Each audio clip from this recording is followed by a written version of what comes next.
할렐루야. 살 수 있는 길 주님의 교회 김학준 목사입니다. 성경 산책 첫 번째 시간으로 창세기 말씀을 보겠습니다. 태초에 하나님이 천지를 창조하시니라. 창세기의 이름은 히브리어의 첫 글자인 베레쉿에서 가져왔습니다. 그 뜻이 태초라는 뜻입니다. 요한복음 1장 1절에도 시작들이라고 표현되는데 이때 표현된 헬라어 단어로는 엔아르케로 번역되어 있습니다. 영어로는 제네시스이죠. 5권의 토라는 정통적으로 그 저자를 모세 한 명으로 보고 있습니다. 이와 같은 것은 역사의 일관된 주제에 대해서 모세오경은 하나의 통일성을 가지고 있기 때문에 그렇습니다. 창세기는 절대적인 연대를 측정할 수 없는 오랜 역사로부터 시작해서 나머지 성경 전체의 역사를 더한 것보다 더 긴 역사를 아주 빠른 속도로 진술하다가 여호와의 약속을 받은 아브라함의 이야기에서 속도가 늦추어집니다. 창세기는 천지 창조로부터 인류의 시작을 말하고 있습니다. 만일 창세기가 없다라면 사람들은 세계관, 역사관, 가치관, 정치관 등을 바르게 세울 수 없을 것입니다. 태초에 하나님이 천지를 창조하시니라. 이보다 더 큰 말씀은 그 어디에도 존재하지 않습니다.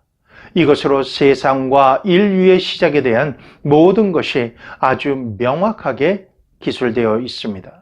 우리 인간이 더 이상 방황하지 않아도 되는 것입니다. 천지가 진동할 실로 엄청난 말씀이 이와 같은 말씀입니다. 우리의 신앙 고백이 어떤지 기억하십시오. 전능하사 천지를 만드신 하나님 아버지를 내가 믿사오며로 시작되어집니다. 천지를 창조하시는 하나님, 이분을 우리는 아버지라고 고백하고 믿고 있는 것입니다. 그처럼 기독교의 믿음은 통이 아주 큽니다. 감히 이러한 믿음이 어디에서 나오겠습니까? 성경을 모를 때는 그저 산에는 산신령, 바다에 가면 용왕님을 믿는 것입니다. 마치 인도의 힌두교처럼 온갖 것들이 다 신으로 보이는 것입니다. 이것이 얼마나 불편한 일이겠습니까? 천지를 창조하신 하나님 한 분만 믿으면 끝날 일을 가지고 온갖 귀신을 다 섬기는 것입니다. 마찬가지로 사람들은 온갖 철학을 따르고 있습니다. 하나님을 모르면 이렇게 될 수밖에 없습니다. 창세기를 통해서 하나님의 창조와 원죄라고 하는 죄가 있음을 가르쳐야 합니다. 그리고 하나님께 자복하고 돌아오도록 해야 합니다. 창세기 1장부터 11장까지 천지 창조로부터 노아의 홍수를 거쳐 바벨탑 사건까지를 창세기 1부로 분류해서 원역사, 태초 역사라고 부릅니다. 창세기 2부로는 창세기 12장에서 50장까지 아브라함을 부르심으로 시작해서 요셉의 역사까지를 말합니다. 아브라함은 성경 전체에서 236번 나오는데 이 중에서 신약 성경에 74번이나 나옵니다. 유대인들은 아브라함을 늘 자랑스럽게 생각하고 유대 민족의 기원적인 인물로 믿고 생각하고 있습니다.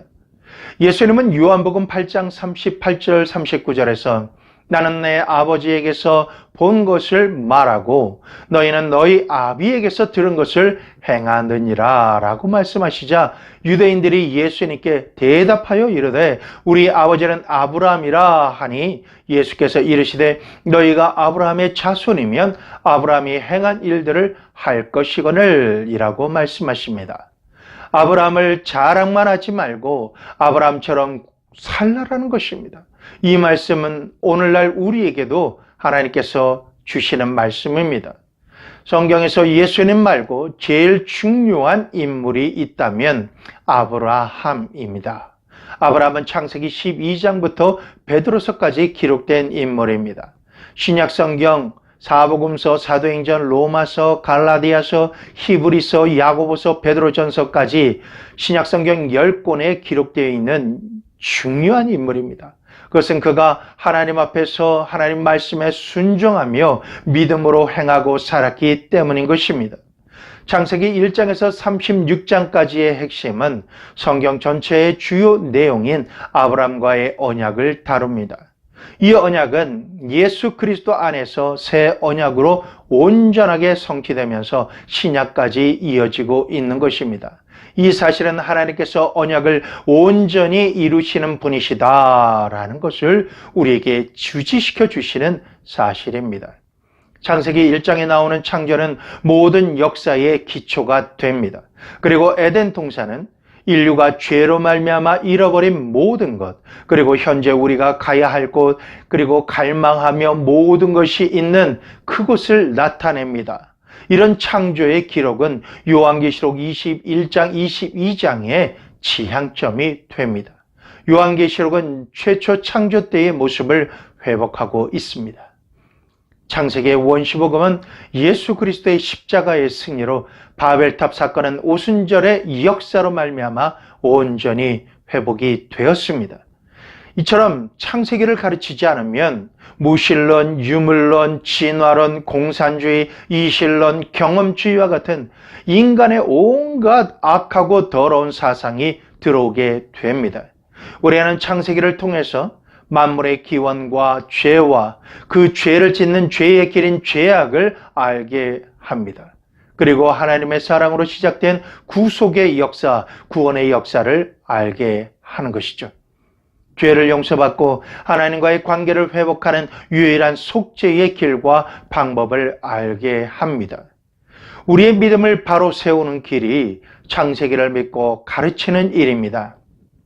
창세기를 읽고 믿음으로, 또한 묵상하고 하나님의 뜻대로 행함으로 하나님을 사랑하는 분들이 될 수 있는 방법은 내 힘으로 능으로 잘 안 됩니다. 심지어 성경을 읽는 것조차도 내 힘, 내 뜻대로 안 됩니다.